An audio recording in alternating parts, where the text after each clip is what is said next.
حضرت امام اعظم ابو حنیفہ رضی اللہ تعالیٰ عنہ کے استاد حضرت حماد بن سلمہ رضی اللہ تعالیٰ عنہ دوپٹے بیچتے تھے۔ جب 2 حبہ یعنی معمولی نفع کما لیتے تو گٹری اٹھا کر گھر آ جاتے۔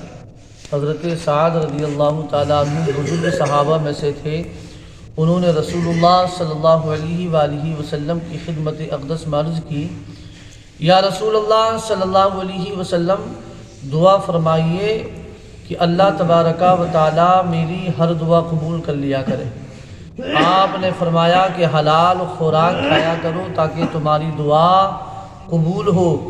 اور حضور صلی اللہ علیہ وسلم نے فرمایا ہے، بہت سے لوگ ایسے ہوتے ہیں جن کا کھانا اور کپڑا حرام کا ہوتا ہے، یہ لوگ ہاتھ اٹھا کر دعا کرتے ہیں مگر ان کی دعا قبول کیسے ہو؟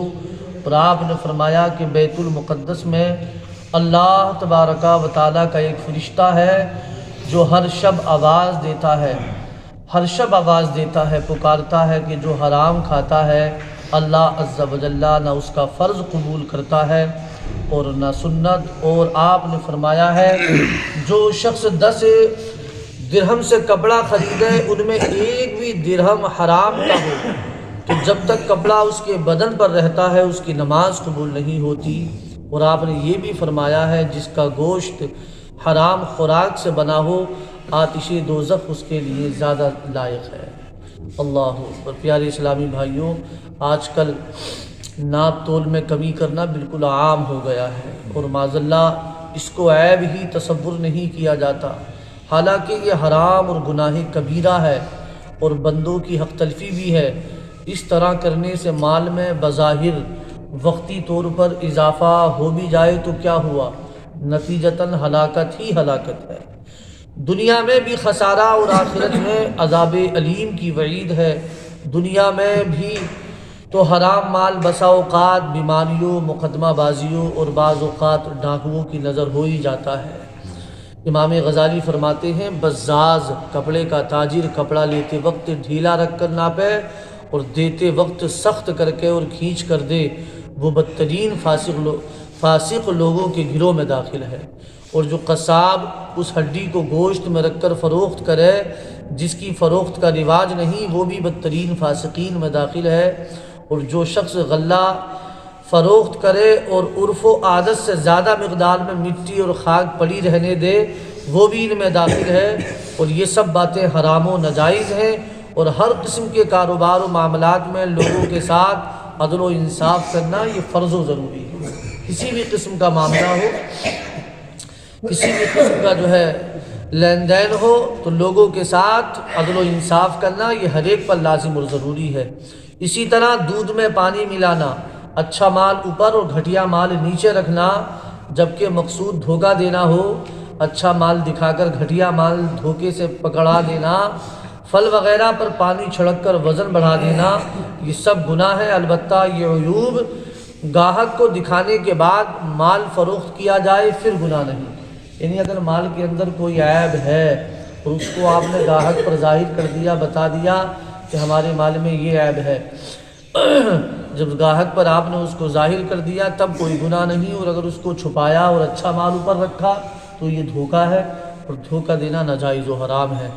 حضرت فضیل رحمۃ اللہ علیہ نے اپنے بیٹے کو دیکھا کہ کسی کو دینے کے لیے دینار تول رہا ہے اور اس کے نقش سے وزن میں فرق نہ آئے، اس لیے میل کچیل صاف کر رہا ہے۔ اللہ اکبر۔ فرمایا، بیٹے تیرا یہ کام 2 حج اور 2 عمرے سے زیادہ افضل ہے۔ سبحان اللہ، 2 حج و عمرے سے افضل ہے یہ عمل تیرا۔ ناپ تول میں کمی کرنا نہایت ہی سنگین جرم ہے اور اس سے اللہ تبارک و تعالی بہت ناراض ہوتا ہے۔ اللہ کا فرمان عالی شان ہے، وَيْلٌ لِّلْمُطَفِّفِينَ الَّذِينَ إِذَا اكْتَالُوا عَلَى النَّاسِ يَسْتَوْفُونَ وَإِذَا كَالُوهُمْ أَوْ وَزَنُوهُمْ يُخْسِرُونَ أَلَا يَظُنُّ أُولَٰئِكَ أَنَّهُم مَّبْعُوثُونَ لِيَوْمٍ عَظِيمٍ يَوْمَ يَقُومُ النَّاسُ لِرَبِّ الْعَالَمِينَ۔ ترجمہ، کم تولنے والوں کی خرابی ہے وہ کہ جب اوروں سے ناپ لیں پورا لیں اور جب انہیں ناپ تول کر دیں کم کر دیں۔ کیا ان لوگوں کو گمان نہیں کہ انہیں اٹھنا ہے ایک عظمت والے دن کے لیے؟ کیا وہ یہ بھولے ہوئے ہیں کہ انہیں مرنا بھی ہے، قیامت کے دن اٹھنا بھی ہے؟ جس دن سب لوگ رب العالمین کے حضور کھڑے ہوں گے۔ روایت میں ہے کہ جو شخص ناپ تول میں خیانت کرتا ہے، کمی کرتا ہے ناپنے اور تولنے میں، قیامت کے دن اسے دوزخ کی گہرائیوں میں ڈالا جائے گا اور دو آگ کے پہاڑوں کے درمیان بٹھا کر حکم دیا جائے گا ان پہاڑوں کو ناپو اور تولو۔ جب تولنے لگے گا تو آگ اس کو جلا دے گی۔ اللہ اکبر۔ پیارے اسلامی بھائیوں، کم تولنے والوں کا انجام بہت برا ہوتا ہے۔ قرآن کریم میں مدین شہر کے رہنے والوں کا واقعہ کم تولنے والوں کے لیے باعث عبرت ہے۔ مدین شہر کے لوگ تجارت پیشہ اور آسودہ حال تھے، لیکن بت پرست تھے اور کم تولنے اور کم ناپنے والے تھے، یعنی ان کا عقیدہ بھی غلط تھا اور اعمال بھی غلط تھا۔ تو اللہ تبارک و تعالیٰ نے ان کی ہدایت کے لیے حضرت سیدنا شعیب علیہ نبینا علیہ الصلوۃ والسلام کو مبعوث فرمایا۔ چنانچہ آپ نے ان سے فرمایا، اے میری قوم، اللہ کی عبادت کرو اور ناپ تول میں کمی نہ کرو، بے شک میں تمہیں آسودہ حال دیکھ رہا ہوں اور مجھے تم پر یوم محیط کے عذاب کا ڈر ہے۔ اے میری قوم، ناپ تول انصاف کے ساتھ پورا کرو اور لوگوں کو ان کی چیزیں گھٹا کر نہ دو اور دین میں فساد نہ کرو۔ اللہ کے دیے ہوئے سے جو بچے وہ تمہارے لیے بہتر ہے۔ اگر تمہیں یقین نہ ہو تو میں تمہیں اللہ کے عذاب سے بچا نہیں سکتا۔ اس پر قوم نے حضرت شعیب علیہ السلام کو جواب دیا، بولے، اے شعیب، کیا تمہاری نماز تمہیں یہ حکم دیتی ہے کہ ہم اپنے باپ دادا کے خداؤں کو چھوڑ دیں یا اپنے مال میں جو چاہے نہ کریں؟ ہاں جی، تم ہی بڑے عقل مند اور نیک چلن ہو۔ اعتراض کرتے ہوئے کہا کہ تم ہی بڑے عقل مند ہو۔ حضرت سیدنا شعیب علیہ السلام نے اپنی قوم کو کافی مدت تک سمجھایا، لیکن وہ ان حرکتوں سے باز آنے والے نہ تھے۔ آپ علیہ السلام نے جب انہیں عذاب الہی سے ڈرایا تو بولے، ہم پر آسمان کا کوئی ٹکڑا گرا دو اگر تم سچے ہو۔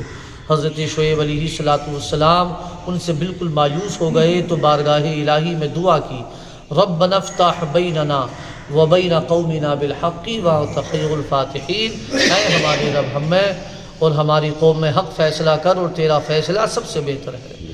اللہ کے سچے نبی علیہ السلام نے دعا فرمائی اور نبی علیہ السلام کی دعا کبھی خالی نہیں جاتی۔